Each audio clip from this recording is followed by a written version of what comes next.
Much as I thought I could plan a podcast, that is not going to happen. I do not have the mindset to sit here.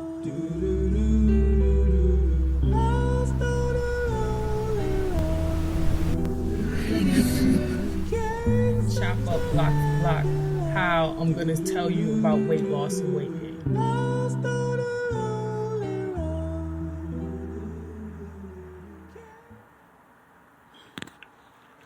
Good evening on this Tuesday, April 19th, 2022. The time is 11:01 p.m. and welcome to Early in the AM with Isha.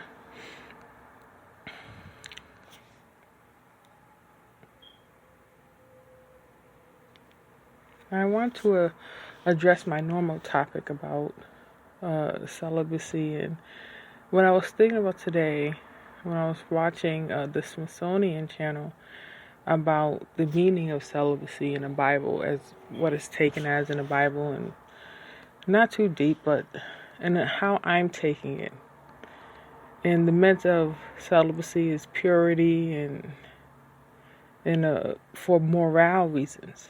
Chastity is to fix the morale of a person. And I'm looking at myself morally and my loyalty, and I have a lot to work on. I'm not perfect. I have a little bit of anxiety and anger issues, but it's nothing that's, dangerous or, out of control. And I was looking at myself in different contexts, and what does the celibacy mean?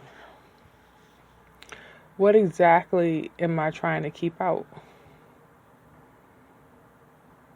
What is the security job of the celibacy? And I'm trying to narrow myself down to a point, not in judgment of the behaviors of others, because as God made them fit as He made me fit to make my own raw decisions in the natural. These are first-hand decisions that have the lasting effect. These are the pinpoints that start the ripple of future decisions. All mankind has the capacity for those. We have the ability to make decisions after we make mistakes and how to fix certain things. So I'm not blaming people who choose what they choose. That's your God-given right. I think chastity is meant to curtail or block off a certain sect of sexual activity, a certain environment of sexual activity. And as a human, you're welcome in any aspect to invite in certain beds of sexual activity. If I am, not to say I've changed, excuse me, I dropped my phone, not to say I've changed my directive in any way, but I'm pondering, in my, daily routines, I do accept sexual activity through me on a daily basis. I think about it, I have feelings for it, so it does pass through me, but it's the context and what passes through me and how I react to that puts the stress and the weight on my character to react or to build in some way.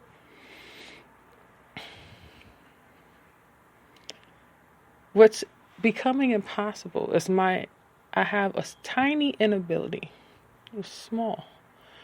It's a small pest-like inability almost to keep out the vile elements of sex. The extramarital, the one-night stands type, the club scenes, party scenes, one-night stand culture, sexual freedom culture. It's really hard for me to block that specific sect out completely. What do I have to do to get into a space where I'm not turned on by that activity at all? That there was nothing they can say or do that could turn my head any way but straight. And in the same breath, for me to open the doors of the marital bliss, couples who've been together their whole lives, who've known only each other, and through each other have built cities and monuments and statues of love that that can be stored in the heavens. I mean, you can't compare this one-on-one to any relationship. It has every dynamic, every mistake, every intent, every bout of love, every inch of being within the next being between the two of them. Where they build families upon families upon families, and they decorate what the future is. How do I block out one in the name of celibacy but welcome the other in through my celibacy at the same time? I've been thinking about this for the past, I would say about an hour. I actually fell asleep thinking about it. And then I woke up on it too.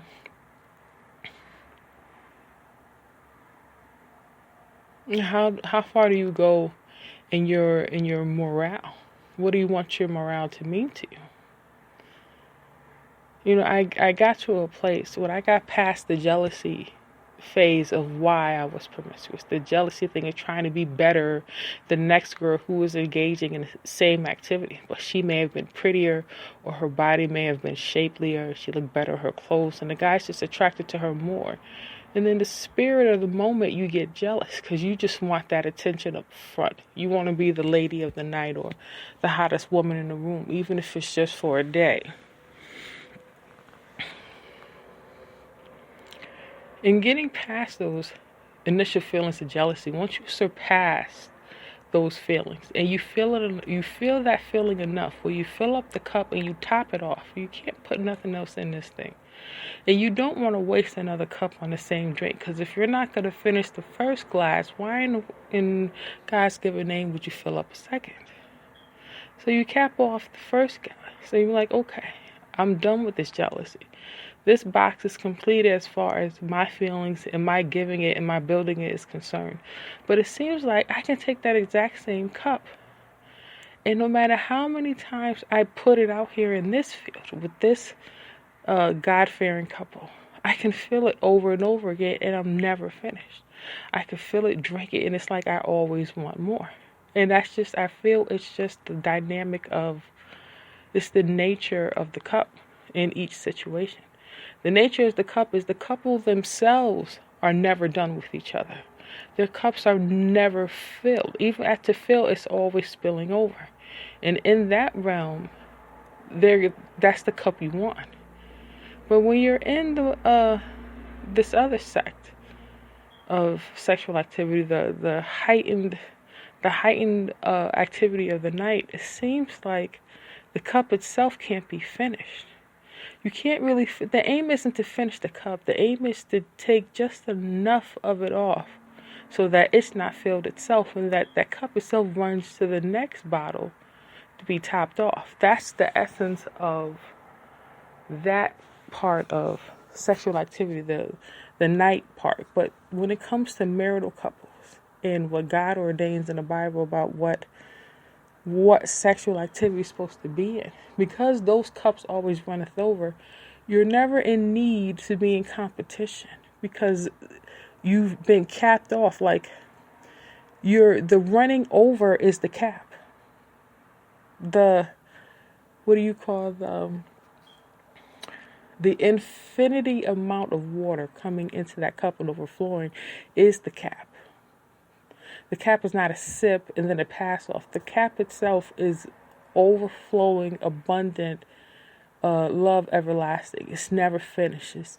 It's never finished. That type of cap, or what I would call the wealth of love versus what richness is. A cap that has an expiration date on it. And in my celibacy, I found my expiration date. I found on today's date, today I can mark the expiration of my celibacy toward who I was within myself in sex. Who I was. The expiration date it's expired. Everything about it is expired. It's no good. It's skunked out. It has no further use for me to ignore it. I don't even need to have strength to ignore it anymore. Like, I stayed away from it because I was so scared that it was going to suck me under again, and I was just going to go in it and make the mistake again. It's almost like I'm at a place where I can walk through fire and not be burned. It's almost like I could put all my guards down and literally be butt naked and just walk through that fire and not be burned. There's nothing it can say or do to me that'll change my mind. It's almost like I could just pull the guards down around me. It's like I have no use to be wasting all my money on these guards I don't need to anymore. I am what you're made of. I can walk through you and be just fine. I actually prefer these marital cups a lot more than this cup over here. And I don't even engage in sex here. It's just when they pass through my cup, the cap changes. The cap goes from a sip to an infinite overflow. With this couple was an infinite overflow. With this couple was an infinite overflow. And it's very gratifying. And in me seeing this in them, it showed me how to put my guard down and to walk through those fires again. I enjoy walking through that fire. It burns and brings up old feelings. I watch those feelings bloom and blossom. Then I watch how they died and withered away. And then I'm still the same in watching it. I'm still the same in being it. I learned a lot today about celibacy. Celibacy is also a tool for you in when things expire.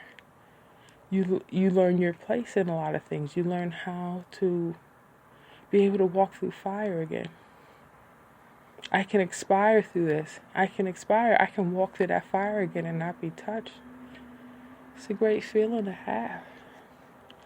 There's so many doors with this behavior. So many doors. There's so many ways to acknowledge flaws, successes, everything. It's I guess it depends on your interest in life and what you gravitate towards. Because there's certain things that keep me out of the loop when I should be paying more attention. Just like what I was just talking about in this episode of this podcast is the meaning of expiration and celibacy. What does it mean when the need to ignore something just dies out? Where you've lost all content of it. You're like, you know what? I've been spending thousands of dollars on therapy and just to be better and to feel better. And I don't need it to defeat this. I don't need it at all. I can walk right through the fire in expiration and walk right out and be just fine. You don't see that coming. You know what I mean? It's the arachnophobiac that just finally just lets the spider crawl up its leg. Like, I said, I'm scared beyond recognition right now, but I'm letting you crawl up my leg anyway. That's what it is. It's seeing the dirt in a very clean place and being okay with it. Not okay, but happy that you can see that you would live to see something like that. I don't know, that's crazy, but yeah, that's what I want to talk about. Just a little thing about celibacy and discovery and thinking about what it means to be in love and in relationships. But yeah, I thank you for listening and care for you a whole lot. And I guess I'll see you when I see you. Talk to you later. As much as I thought I could plan a podcast, that is not going to happen. I do not have the mindset to sit here.